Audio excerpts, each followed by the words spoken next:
Hey, welcome back, another day. Boom, another vlog. Hope you're all well in the fine old world out there on this Wednesday evening. Hump day's done and dusted. Yeah, I didn't have to move a ton of grass. I'm feeling a little bit fresher today. I did have to do some more soil work, but got the foundations down today for the grass. So that's coming Friday. So that's when the back will be crushed yet again. But no, it was a good day. Got a bit done. Little Jack with me this morning. We were running around. He helped me make sausage rolls, my family recipe sausage rolls, and the Kendrays are pretty famous for our sausage rolls. So teach him young, teach him early. He did the milk. He did the pricking of the sausage rolls with a fork. Very intensive work. He didn't want to mix, get his hands in and do the mix. But he did want to smash a good dozen of them, little champo. So he'll be probably shitting sausage rolls tomorrow morning, I'd say. But loved them, so that was good. And yeah, it was good fun for me as dad to sit there and have a bit of a play with the cooking. Made a mess, definitely made a mess, little champo. He wanted to be in everything and do everything. But yeah, it was pretty cool and a lot of fun. So a good day. A good day. I also got to go out tonight to the EOS 1DX Mark III launch. The Digi Direct, sorry, my apologies, launched tonight for the 1DX, the Canon's flagship. And although it's way out of my league, $10,000 camera body, it was pretty cool to go along, and I do appreciate it. Digi Direct, that was pretty cool. Paul Kane, who shoots for Getty Images, obviously a professional photographer, so I actually got to have a quick couple of minute chat to him, so that was pretty cool as well. And talk to him. Obviously, he was a really nice guy. Obviously knows his game, and I'm just a real basic sort of love my landscape stuff and do my YouTube channel, my Canon M50, which is the total other end of the 1DX Mark III. But he was really nice and had a quick chat to him, asked a couple of things about would he change to mirrorless and those sort of things. And he's obviously a hardcore DSLR shooter, and he's got his reasons why he wants to be there. And it was pretty cool. And from what he was saying, the level of jump, if you have a Mark II to this Mark III at the moment, he's only had one weekend with it. He's getting it again this weekend. He wasn't, when he got the last one, when he got the Mark II, it was like, wow, massive difference. Shooting this as not as much of a difference. I think that Mark III's got that video stuff in there, which really doesn't, that's the mind-blowing part, all that video specs. The Mark II was more a massive jump in the camera side. So, but he said he was really impressed with the camera. I got to hands-on play with it a bit. Holy crap, there's a massive 1.5 kilos. It's a fair bit of weight in those things to be carrying around. It's a big camera to sort of, I said, I'm a base level sort of a guy, and it's good to sort of get an idea of what the big boys are playing with and what it's all about. And the biggest thing I've found out of the whole thing is how solid that camera is. Holy crap, you definitely can feel what 10 grand is in your hands. This thing was like a brick. If you were in a fight and you had a choice of picking up a beer bottle or the Mark III, pick up the Mark III, because you'll knock whoever the hell you're hitting out. It is one lump of steel. It has definitely got some grunt in there. And yeah, that's what one of the main three things that they really pushed at the event was the fact that it's rugged, reliability, that 1DX range, and that's what they're known for, to take a flogging and just keep ticking. And he said one of his cameras, I think the Mark I, he had over 800,000 shutter on it, and it's still running fine. Or was that his Mark II? I think it might have been the Mark II. He's got over 800,000 shutter count on it and hasn't had to change the mechanism. So super reliable bit of kit, and I'd said that's what my interest is in Canon, in that M50 coming out in September, the new one, that they increase or make the ruggedness and reliability a lot better for water, dust and all that sort of stuff. That's my main thing. I don't need that level of camera. I'm not doing sport shooting and stuff like that, and that's what that camera is designed for, and it's amazing at that. He did say in a couple of days he did struggle to work out how to use the optical. It had been played with a fair bit, so he had to basically go straight to work with it. So he hadn't really had a chance to sit down, and there was no manual with the camera, so he was trying to work out, and nothing online either, so he had to manually work out how to find that optical autofocus. But he had talked to some other guys that had worked it out, and they said it was amazing once they'd found it and learned how to use it. So that was a little bit of a learning curve for him, and he's getting it again this weekend, he said. So he's going to obviously be out now. He knows how to use it. It's going to be a different kettle of fish. So couldn't confirm on all that, but he said on the EVF side it worked. It was amazing. He showed us one 48 shot trigger hit of a rugby game, and every single frame, I think he said bar one, so at 48 there was 47 shots, and every single one of them was sharp, super sharp. So pretty cool camera, amazing. It was pretty awesome for Canon to put that on. I was, I guess, a little bit not scared, just sort of like not really my element. I'm definitely not up to that level, so I was sort of just go along and just see what it's all about. And it's cool. I got to play with the camera, and check it out. And it was a pretty cool camera. And I think the only concern they have with going to mirrorless is the fact, I talked to some other guys that were there, was the fact that optical is just so fast, and when you're shooting, you can lock on and you get the same as what your eye sees, where none of them guys really shoot from the EVF. So if you're a sports guy, then this is probably where you want to aim at. If you're into the high speed sports, that new 5R is probably, if you're doing a little bit more versatile and a mix and not doing that high speed sports, then that's probably the one you want to wait for. But wow, pretty cool to see the top end, to sort of, I guess, hold a Ferrari in your hand. I guess that's what you can sort of go. You go from a Ferrari back to the Ford Raptor, which I'm running. So yeah, I just need that Ford Raptor to get a bit more waterproof. If you can, Canon, that'd be super. But yeah, very, as I said, very, very cool. That's 11,300 on Canon's site. A couple other sites were about 10 grand, so you can get a little bit cheaper. I won't go into the specs because everyone knows everything about it. And it's an amazing camera, but it was good, and I do want to thank Digi Direct for letting me come along and actually just sort of hands-on, something different for me to learn about. So yeah, very cool. So hopefully with these other ones, Canon's ones up, I can get onto them and I can go along to their openings, and I'll be able to get some more for you guys. I was unsure if I could vlog there or do anything. I was ready to do it. I didn't really, no one else was doing it, so I was a little bit hesitant jumping out and doing that. So now I know what it's all about. Next time I'll be able to be a bit more prepared, and I've got an idea of how it all works. So cool.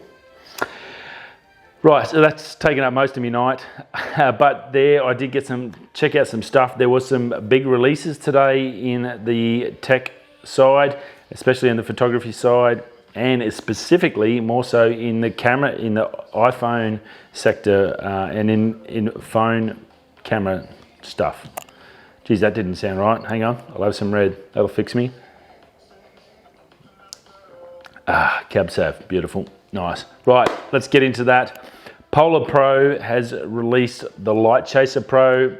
Matty Hoppy is one of the guys pushing it. Watch Potato Jets, or watch Matty's.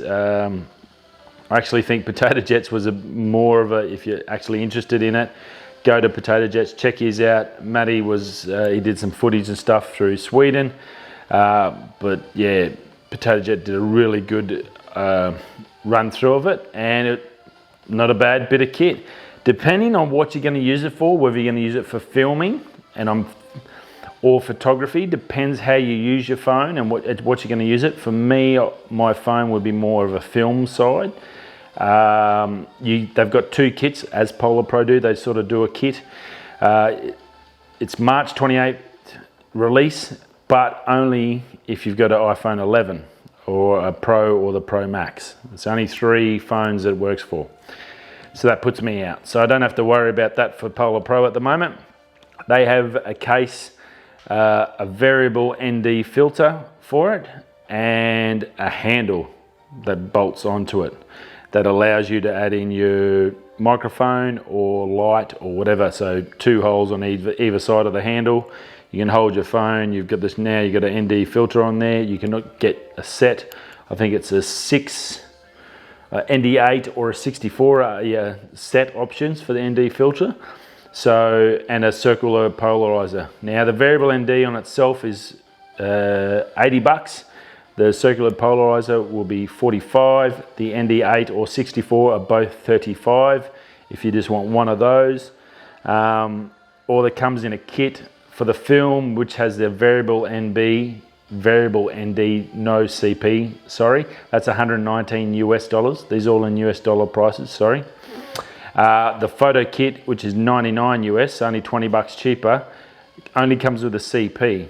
So value-wise, you're probably best to go to buy the film kit and then buy a CP filter, because it's 40, 50, $35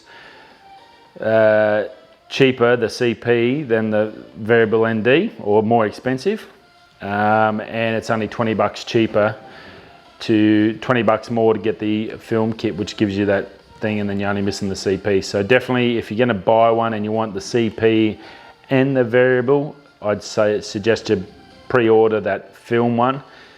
You'll save a few dollars, and then just add the CP on as well onto your order. You can make a custom list. That's all pre-ordered. I'm pretty sure that's going to sell out pretty quick. Polar Pro are a really good brand, so we know the lenses, and that's going to go. They'll be fantastic. I don't have any hesitation in putting that forward. They'll be a good bit of kit. It's fairly not too bad, like 120 bucks US. What's that? Probably around the 150, I guess 160 mark Australian. So if you're doing a lot, it's definitely something I'll be looking at, and it might be a good way to try the Polar Pro as well. So now, having said that, Moment have also released today at the exact same time as Polar Pro their variable ND phone filter set. Now their set is a 67mm filter. Obviously they've just started releasing their own filter range, and they're using Shot B270 Pro glass, which is the good glass. It's got hard stops on it, which is good. They didn't say on the Polar Pro if it does, but most of the Polar Pros do, so I'm just gonna, I know I shouldn't, but I'm gonna assume that they do. What else? And also the Moment won't block your rear audio on your phone. So the Polar Pro's got a case that goes on your phone, and then this just attaches in. They didn't mention, none of them mention anything about that rear audio on the back of your phone if you're just using standard audio. Where the Moment did mention that a lot of them do block that rear audio, so just be careful on that. You may need to do a quick little bit of research on Polar Pro, or send them an email before you buy it to confirm that. Now Moment do 2 variable filters, where Polar Pro only does the 1. I think that's like a 6 stop. It goes from like a 2 to a 6 stop, where Moment do the 2 to 5 and the 6 to 9 options. Now they're a set of both of them, which will put you back $283 US dollars for both of them. One of them was $153. So it sounded a little bit more expensive, but by the time you put a CP filter into your other one, and I'm pretty sure these ones have the CP built in, or did they? I might not be sure.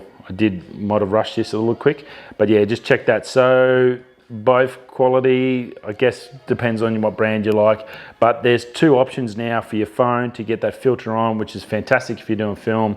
Get that ND on there. I use one here so I can get it to whatever settings I need, and I think it generally does make a big difference when especially on the film side, having that variable. So if you do a lot of filming and video on your thing, have a look at both, see which one you like best. I guess you're just gonna have to judge it and work out the costs, and they're very close to each other, basically.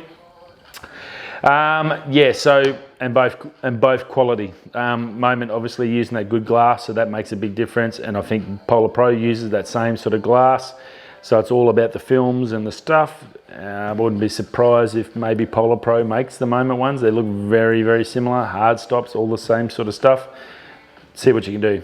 You may even get a discount through some of Moment's sales, whereas Polar Pro don't tend to discount much. They will do a discount at the moment on pre-orders, so you will get a discount, and then it'll go up a bit, so check that out.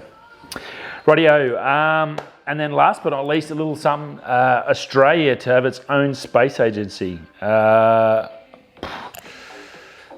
Rightio, okay, so it's going to be happening in South Australia. 20,000 jobs, Scott Morrison reckons it's going to create, which is fantastic and good. $600 million. It's a lot of coin. Oh, it's not really a lot of coin actually nowadays. 600 million when we're 500 billion in debt is really just chump change. So if it does create 20,000 jobs out of that, that's actually probably a bargain. And I guess it gives us access to that get that technology and give guys in Australia a chance to do something in tech rather than have to leave and go overseas. So I think it's realistically probably a good thing. 600 million does sound like a lot of money, but I don't think it's probably a drop in the ocean. As I said, we're 500 plus billion in debt, which is just ridiculous considering how much we just give everything away. That should be 500 billion in the positive. I think we've had some dodgy squirrel scumbags in there and have blown it all in the last few years over on stupid stuff.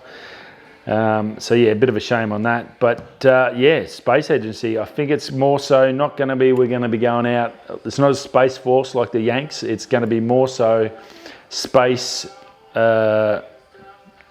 technology, so learning, putting money into technology, education, so we can start building stuff for space, for the Mars programs, all those things to get our guys, give them an option to build, and for businesses to get incentives to come here and make the technology here. That's more so what it's for. But it actually sounds all right. Probably should have been done 10 years ago when we actually might have been then at the front of it. We're definitely coming in at the back end of it. Everyone else has got this stuff years ago. But it would be cool, something different. 20,000 jobs is nothing to be sneezed at, and it's probably, as I said, it's probably a bargain for that sort of cash. And that's about it. Whew. Muggy today it was, and a little bit muggy now. I'm going to finish my glass of red, go get this thing up on the tube for you. So I hope you enjoyed it. Yeah, if you are on Facebook, Digi Direct, and you're a Canon user, and I do know Digi Direct does a fair few of these seminars and stuff for new cameras and stuff coming out. I think there's an Olympus one coming out. So check in your local area, check on Facebook on Digi Direct. Why not go along? You might meet someone that's got the same interest as you, and find a new friend, or find someone that might be able to give you some tips or some locations to go and check out. It's definitely worthwhile. I had some really nice chats to some lovely people, so that was pretty cool. Definitely worthwhile. I definitely can put it forward. Try something new. It's 2020. Anyway, that's it from me. Hope you've had a great Wednesday. The end of the working week is coming. Whether you're going out for the start of the weekend, because it can be a long weekend sometimes, or you're heading to bed, or you're going into the editing suite next door in my office, and they're going to be up for the next 4 or 5 hours doing the next video. That's what I'll be doing, and I'll be seeing you all tomorrow, Thursday. Have a great night. Peace.